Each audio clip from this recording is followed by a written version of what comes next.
Brian Howell, Boulder Daily Camera. Brian was one we had on back in the day when USC and UCLA and that story popped, and he was able to give us kind of a little inside look at what's going on with Colorado. But now, under different circumstances, Karl Dorrell is out. Brian Howell joins us. Craig Smoak, Paul Catalina, and David Smoak. And Brian, was this just a matter of time? Yeah, it really was. I mean, the way this season was unfolding, it was hard to see this going any other direction than Karl Dorrell being fired. And I thought it would have to be a disaster for him to lose his job this year, and it has been. Brian, what is the key for a replacement? Are they looking for somebody with head coaching experience? Do they need someone young that can shoot life into the program? What is their overall, if I'm setting in my resume, what does it have to have on it?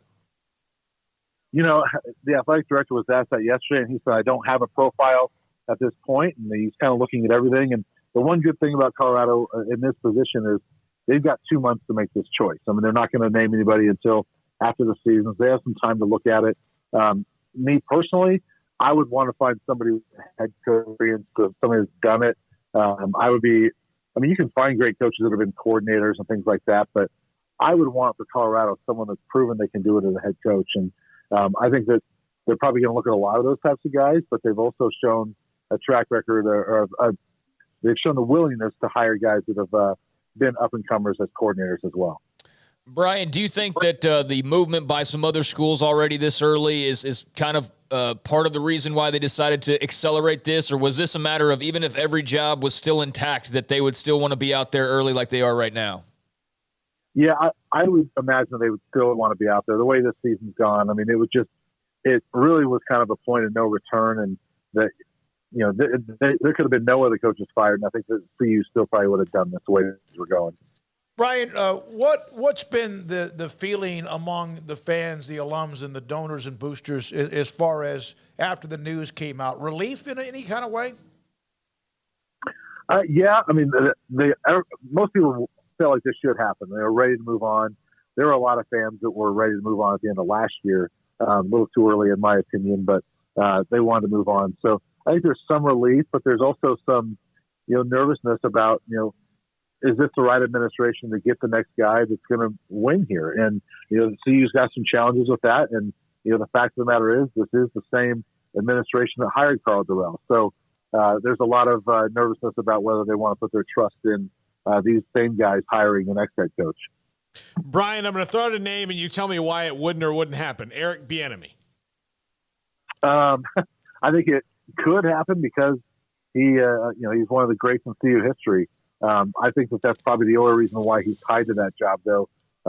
I like Eric. I think he was the offensive coordinator here in 2011 and 2012. I was covering the team, got along with him great. I really like him. I don't think he's a great fit, for being the head coach of the University of Colorado. I think that he's an NFL guy, and he's been out of the college game since he was let go by CU 10 years ago. So I think CU needs somebody that knows the college game.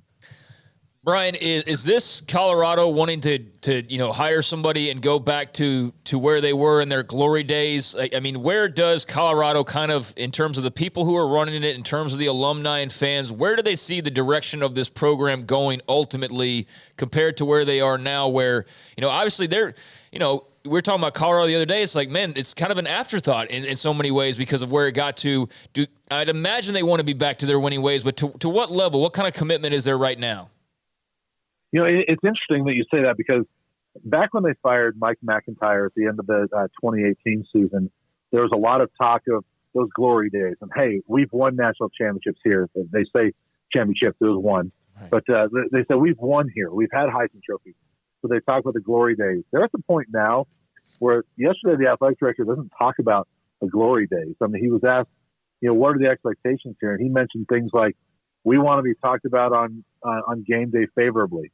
We want to be, winning and going to bowl games. And so I think that their expectations are more realistic now that it's not looking back at 1990. That was a long time ago. Yeah. And it's more of, hey, can we get to the point where we're going to bowl games? And, when ESPN's doing their previews, they're talking about Colorado as, maybe winning a game that day, talking about it favorably. So I think it's more realistic goals of like, let's just win and let's try to get to the postseason. Mike Sanford, the new interim coach, or not new, but the interim coach, has been a head coach for a couple of years at Western Kentucky. He's been an offensive-minded guy most of his career, obviously right now at Colorado. You know much about him as far as, was he just the obvious choice and is just letting him run out the table? Yeah, I actually thought it might have been Phil McGagan, the receivers coach, who was given the, he was just hired last winter, but in the spring he was handed the title of assistant head coach. And so I thought it might be him. But Sanford makes sense because he has been a head coach, and he's got a strong personality, a guy that's going to represent the team well in front of the microphone. And so I think he's a good choice in that regard. I think that for the most part, I think it's really kind of running out the string of the season with him. But if he can turn things around and they win 4 games, which I don't know how they win, 1 at this point the way they're playing, but if they go 4-3 down the stretch, you have to give him a shot and look at him as a viable candidate.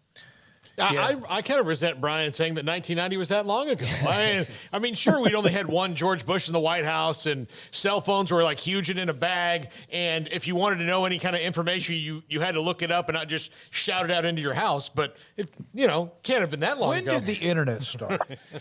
What was prior to that, actually, but just barely. None of us all had it all at the same time. It was a few years away at that point. God, that is a long time ago. Believe me. It's interesting. Colorado, but I asked because it's like, what are expectations? Because there's a lot of unrealistic and there's realistic expectations, and so it's good to know that they're being a bit realistic about where they are and not acting like you said, like 1990 was 5 years ago at this point. But where do you see them as far as the kind of the outer parts of the game right now? Obviously, the Pac-12's in the midst of change in TV negotiations. They've been over there years now. There's the NIL portion of this, which is, something that everybody's adapting to. In those spaces, where do you see Colorado at the moment? Yeah, obviously the conference thing is going to, sort itself out somehow, and, CU's kind of in a holding pattern there. I mean, the Pac-12 is in the middle of its negotiations for media rights, and CU's got to see how that plays out. And, there's a lot of confidence from CU and around the conference. I don't know about everywhere, but there's a lot of confidence around the conference that they're going to have a solid media rights deal. And I think CU would love to stay in the Pac-12 if that works out, and they're hoping that settles itself. As far as NIL, they've got some decent things going on, but they've got to fix that. I mean, they got to get better at it. They're being passed up by some of their peers on NIL who are doing some better things than CU is, and they need to make themselves more attractive to recruits. But I think also they've got to figure out a better way to keep guys. And I think that ought to be their focus, is more so how do you provide some NIL things that keeps guys in Boulder, as opposed to being kind of that farm team where, guys get good over a couple of years and then they go transfer to USC. Yeah, I saw that in one of the stories. I think you may either retweeted it or part of what you were also doing about some of the things that just didn't go well. Defections and whatever, and that's happening in college football more than ever before. So anything at all, Brian, because when we first got to know you a little bit was back in July with USC and UCLA, it seemed like everything's kind of dormant. Every once in a while you'll see a shadow that's the Big Ten.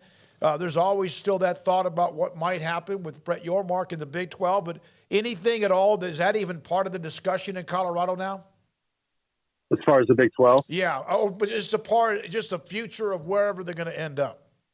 Yeah. And, really most of it is when I talk to people, they love the Pac-12 and they want to stay there. And I think that they're putting their trust in George Kliavkoff, the commissioner, to negotiate a really good media rights deal. And that's where they'd like to stay.